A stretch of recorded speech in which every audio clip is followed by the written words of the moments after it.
Welcome to Rolling with the Diva. We're based in Las Vegas, Nevada, and we thank you for listening.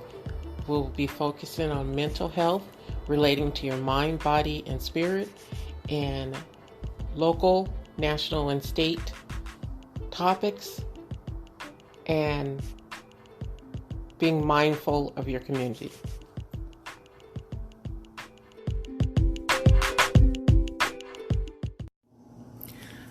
Hi, this is Sabrina with Rolling with the Diva. You're going to hear a fabulous message from a tea that I went to on May 18th that was part of the Crossings Church.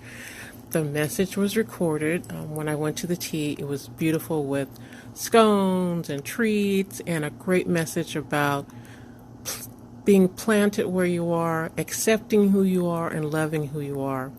In Jeremiah 29:11, it says, "For I know the plans I have for you, to give you a hope and a future and to prosper you." Now, for you Bible thumpers out there, that was a quote, but it wasn't an exact quote, so you can look it up. Don't send me an email about that. All right. I just want to remind you guys that 211 in any of the United States, you can call and you can ask for referrals to counseling for domestic abuse, for sexual abuse, for family counseling, for housing, for HUD, and for low-income housing, to other resources like Catholic Charities.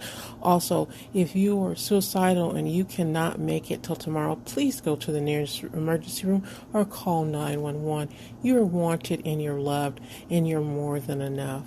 Thank you for listening to Rolling with the Diva on Anchor Radio. We can also be heard on Blog Talk Radio, Spotify, as a pre-recorded message on iHeartRadio, on Spreaker, and other recordings. So look for us in a different media.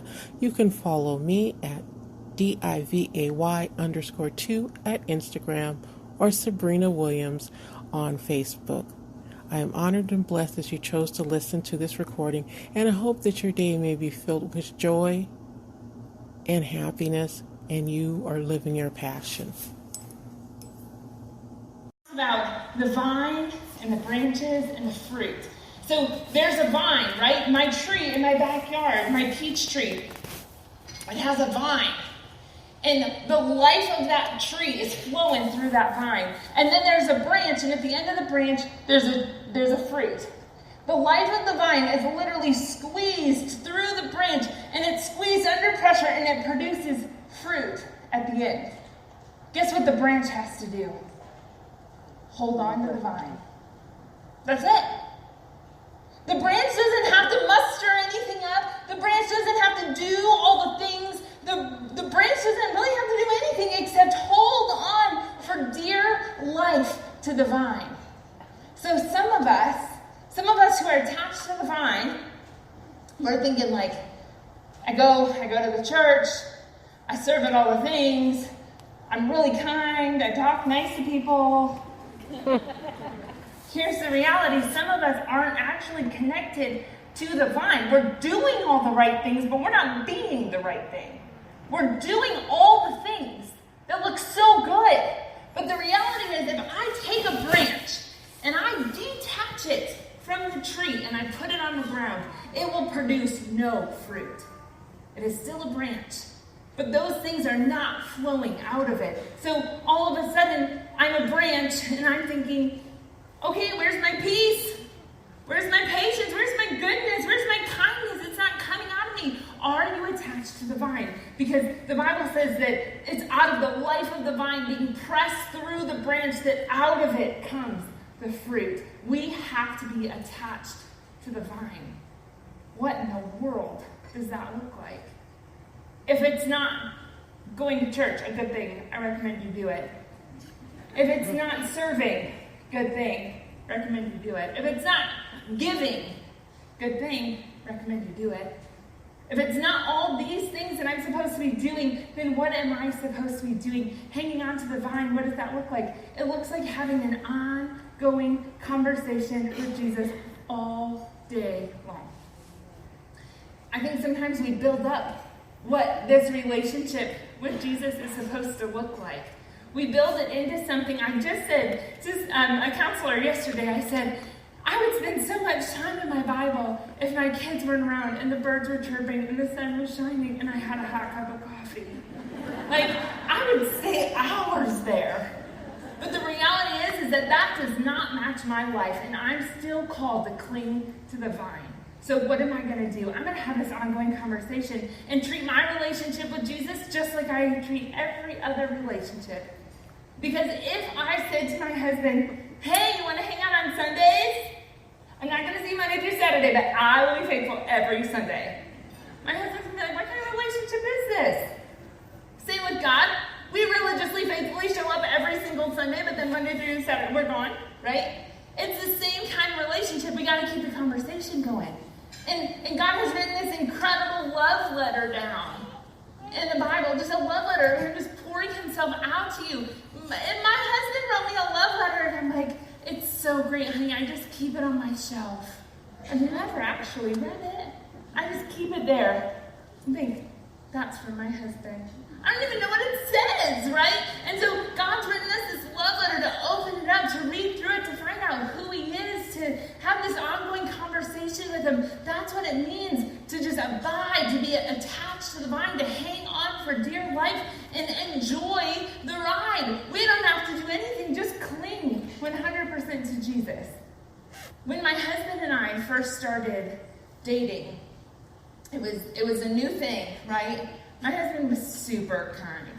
Like, he drew me in with this kindness. I mean, had he been a jerk, we all know how that story would have ended, right? But he wasn't. He was super kind.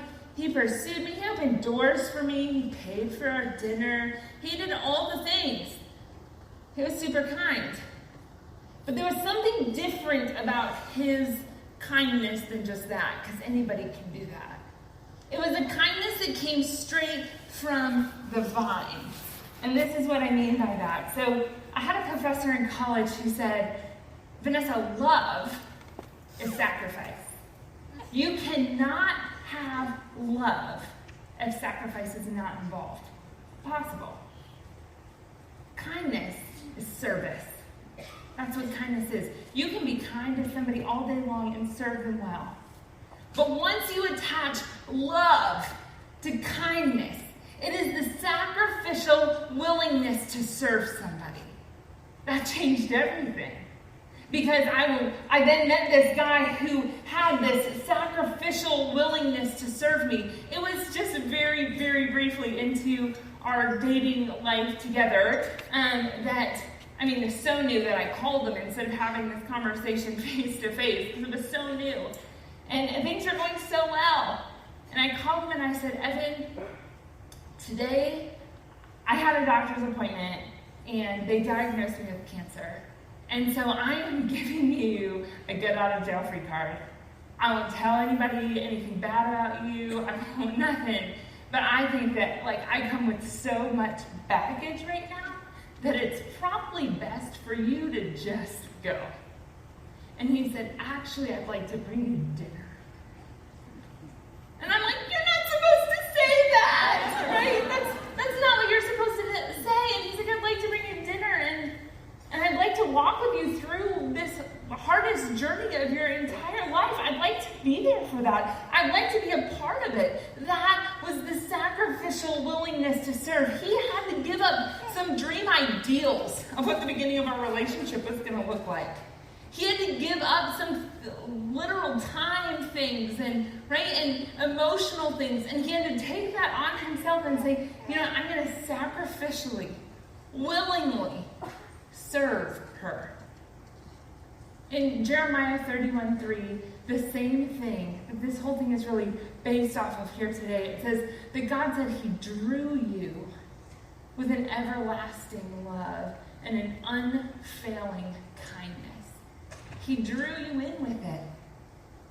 Kindness is this weird thing that, it's so underdone today. That people see true biblical sacrificial kindness and they're like, who is that? Why are they living like that? It's costing them more than they're getting back from it. Why are they doing this? And there's this beautiful example for me of exactly where that just comes from. And there's God sending Jesus, humbling himself from the highest seat in all the heavens, right? And he humbled himself and he came to this earth and was born in a stable, in a stinky place as a baby, where he had to depend on the people who had completely gone against him for survival. He had to take the people who come under the authority of the people who had sinned against him. And then he was going to live this perfect life and sacrifice himself on a cross so that he could service us in the best way possible, that we would have access back to God after we had sinned and fallen short of the glory of God. Who does that? Who does that? So all of a sudden, Jesus has earned this place of unfailing kindness and everlasting love, the sacrificial willingness to serve you and me in places that we don't even expect it. There's one of my favorite Psalms is Psalm 103, and it says, "Praise the Lord, O my soul, may my inmost being praise your holy name. Praise the Lord, O my soul." And it goes on in the Psalm, it says, "Who restores my life from the pit." Have you been in the pit before? I've been in the pit. And this verse says, he restores your life from the pit. And it goes on and says, and crowns you with love and compassion. He didn't just rescue you. He pulled you out and elevated you to a place that you were unearned and couldn't earn and undeserved.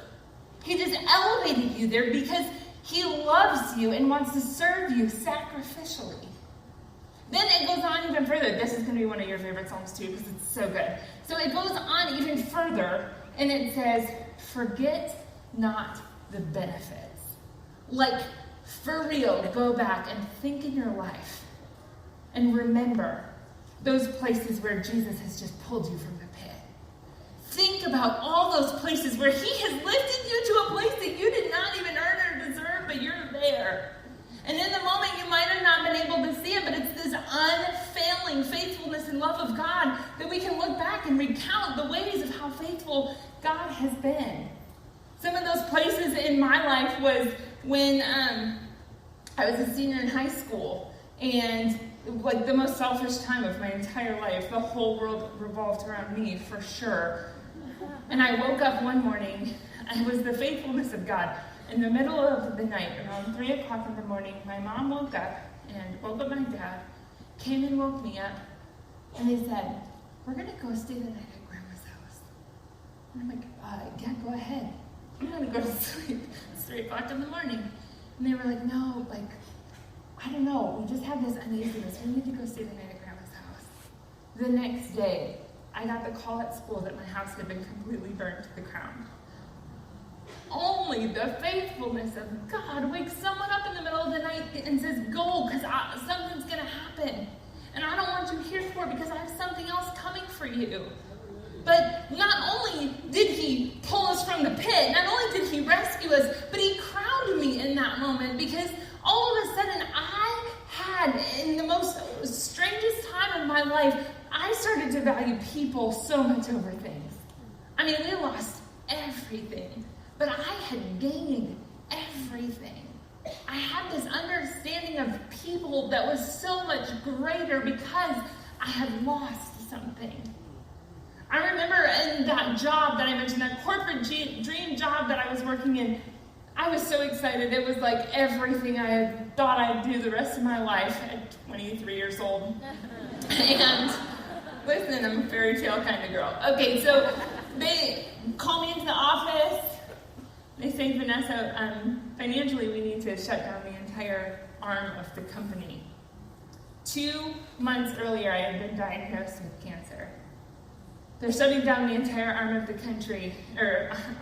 company, and they say, "We're so sorry, we have to let you off." And I'm like, how am I supposed to do this, right? But in God and all of his goodness and his unfailing kindness, it was because of that layoff that the ministry of Ignite Life was born. And we see thousands of women every year transformed in knowing who Jesus is every single year. Because God just doesn't waste it. And I know we hear that, but think back, count the benefits. How many times have you been left out to just drown, but God just scoops you back up, right? And he says, no, I'm here. And I want you to abide. I want you to have a relationship with me. I'm the vine. I'm the one who gives all the life in the whole entire world. I'm the one that constantly is breathing life into your lungs over and over again. I want you to just lean back into my kindness. I want you to just rest there. You don't have to conjure it all up. And the fruit's going to be so much better because if we're honest, if you know Christ in your life, you can probably think back to someone else who just had fruit hanging in a place where you were so hungry and they just offered you the right thing. And it was Jesus, right? That the kindness of another person just drew you in.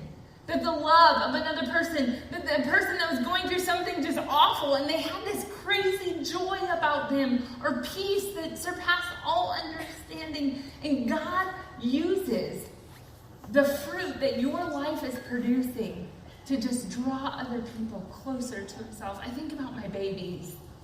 And you can pray for them. None of them know Jesus. We're working on it, but that hasn't happened yet. And so I have to think about it because my natural, unkind reaction is not feeding them fruit.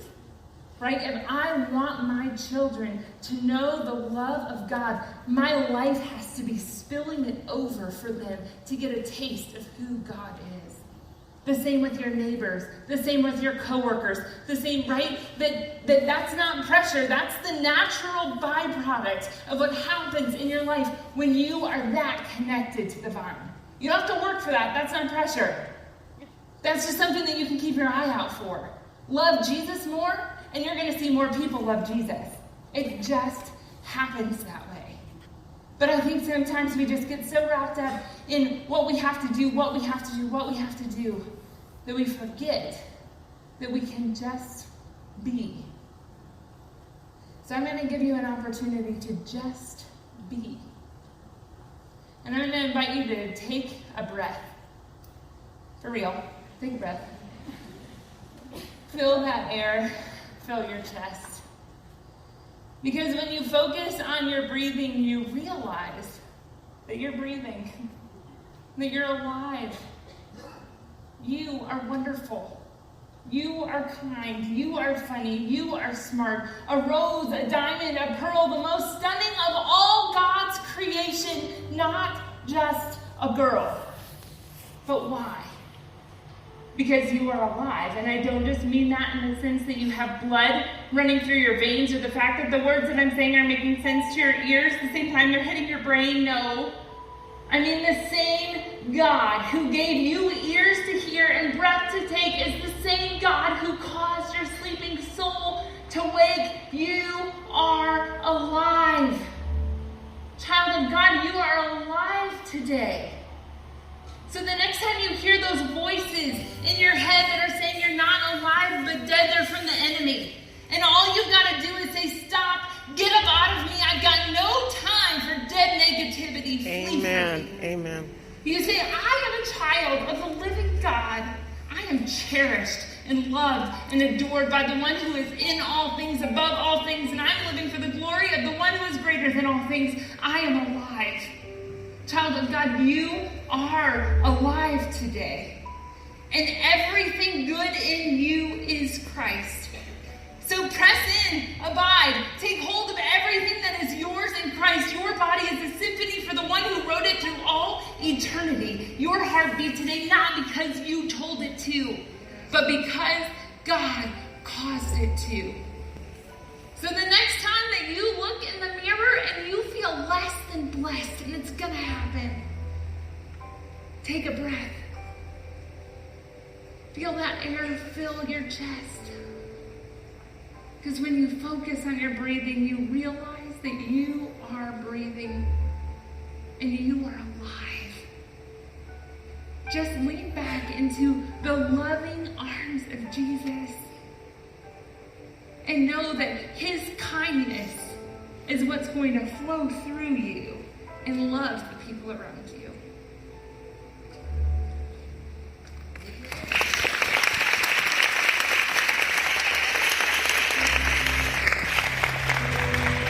Your table, just make eye contact with somebody and say, "You are loved." You are loved. You're loved. Now, wasn't Vanessa amazing? Yes. So Vanessa is a dear friend of mine. I'm actually on the board of Ignite Life. There's more information out in the lobby. I think there's some merch for sale, right, Lauren? Where are you? She's somewhere here. There's some stuff out there. There's some t-shirts. We have really great shirts. It's kind of amazing. So feel free to visit out there. There's more information on what Ignite Life does. If you want to get involved, it's an amazing, amazing ministry. Now, do you guys have a good time today? Yes. So, if you're wondering, this was really great. I had a really good time. Is there something else that I might be able to get involved in? We have an event coming up this fall, which I've got Rachel, who's going to come out on stage right now. She's going to tell you all about the gathering, which is coming this fall. Is my mic on? There we go. Hey ladies, how you doing? Oh, come on. We can do a little bit better than that. Are you guys having a good time today? Awesome. So I want to take a quick poll. How many of you were at the gathering? Raise your hands.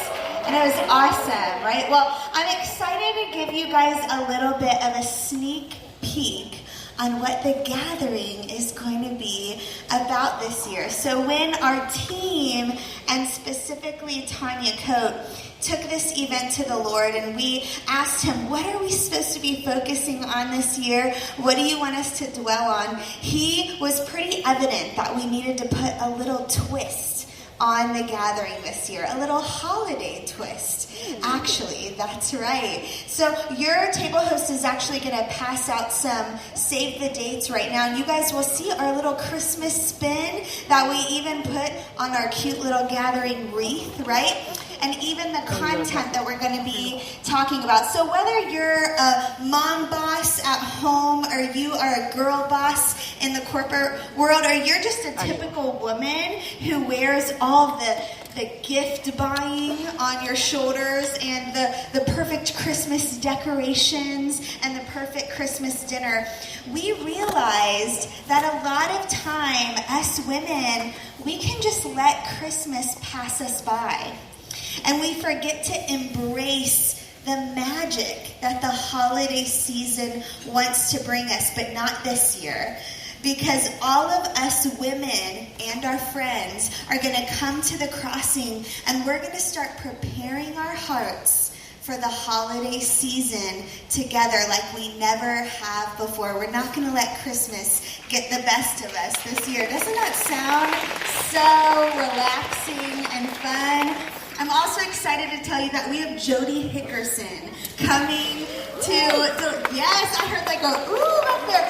It was so funny because our team, we were like, who are we going to bring this year? We had Sandra Stanley last year. How do we beat Sandra Stanley? And we were like, why are we overthinking this? We love us some Jody Hickerson at the crossing. So she has agreed to be here. And then T.D. Oaks, he's one of our worship pastors on staff. He'll be here, but he's going to bring his wife to come speak as well. And I told myself that I wasn't going to tell this story, but then they told me I had 3 minutes to talk. So just really quick. Tanya prepared this phone call with her. She was so nervous to ask her if she'd come and speak. And then Tanya said, hey, this is what I want you to talk about. And she said, Tanya, you have no idea. God has been just laying this message on my heart for months already, and I didn't even know why. What? And so you can already see how God is just orchestrating this event. And then we also have this book that inspired this entire twist on the gathering, and the author of the book is coming to the gathering to close out our session. Guys, it is going to be an incredible time together that you absolutely don't want to miss. So save the date, mark your calendars before you leave here today, and in your little notes section on your phone, make a list of all of your friends that you're going to invite, because we're going to just give some tangible resources, practical tools that you guys can implement right into your home with your friends and family. So don't miss out. We'll see you there. Thanks, Rachel. Well, ladies, and hopefully gentlemen, young ladies, and whoever else listened to this message, I hope that you were blessed by her message and where that you can find her at on Instagram and Facebook. And they're local, so if you need to contact them and want the speaker to speak at your organization, contact Crossings Church Women's Program. Any music in the program was not mine. It was part of the recording I did. There was nothing I had to sign to say I couldn't record, so I did record it. But please give all credit to the Crossings Spring Tea 2019. Remember, you are more than enough. You are wanted and valuable. If anything you got from the message, know that you have a dream, a destiny, and can achieve anything you want to. Have a great day, and thanks for listening to Rolling with a Diva. The podcast you just heard was made using Anchor. Ever thought about making your own podcast? Anchor makes it really easy for anyone to get started. It's a one-stop shop for recording, hosting, and distributing podcasts. Best of all, it's 100% free. Sign up now at anchor.fm/new. That's anchor.fm/new to get started.